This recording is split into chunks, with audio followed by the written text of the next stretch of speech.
We know what Putin did to Syria.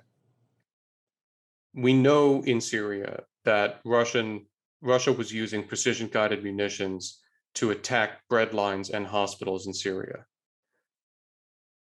We know that he was supporting what were called siege and starve campaigns to compel communities to surrender by literally cutting them off from food and water and watching them die until they surrendered.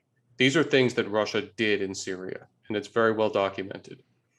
In fact, I mean, like the Doctors Without Borders and other organizations had to stop announcing the locations of their medical facilities in Syria because the Russians were using those lists, which are supposed to be do not strike lists, as target lists.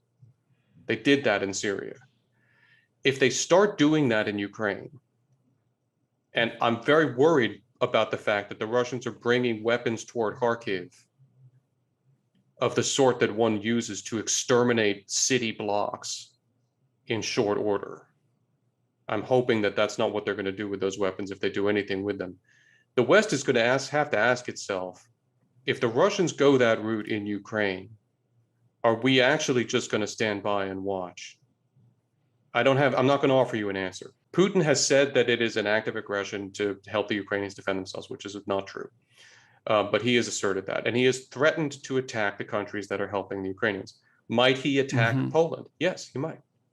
He might attack Poland. I can absolutely see Russian missile strikes or airstrikes into Poland or into Hungary or into Romania or into any of the states which would be an attack on NATO territory, which would activate Article 5 of the NATO treaty. Which would mean what would have to happen? Well, it would mean that we and all of the other NATO member states would need to vote to activate Article 5, which I would hope that we would do. And then what I would like to see us do is what we are now doing, or an acceleration of what we are now doing, which is sending American military power and also British and French and other countries' military power to the NATO borders, to the eastern NATO borders in a defensive posture to defend. There's no one is talking about attacking, but we have to be prepared to defend against these sorts of things. The complexity will come if the Russians actually begin rocketing or firing missiles into Poland.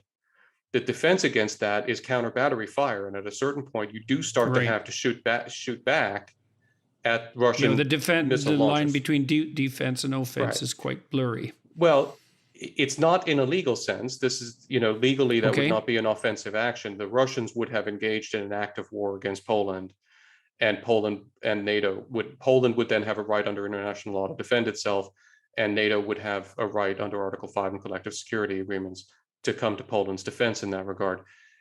No one is going to talk about a ground invasion of Belarus or Russia or Kaliningrad or anything. I am confident that NATO will act, if it acts militarily at all, in an entirely defensive fashion and simply for the purpose of eliminating known imminent threats of attack to member states. But no one is going to talk about an invasion, and we're not going to do that. But we are going to have to change our force posture very fundamentally, which is going to have all kinds of ripple effects, because this is not a short-term crisis. The threat that Putin is manifesting is a threat that's going to be here as long as Putin is here. So we're going to have to be prepared to defend Poland and Romania and the Baltic states from the Russian conventional threat. For the first time since the end of the Cold War, we're going to have to be prepared to defend against the risk of a Russian mechanized attack on NATO member states.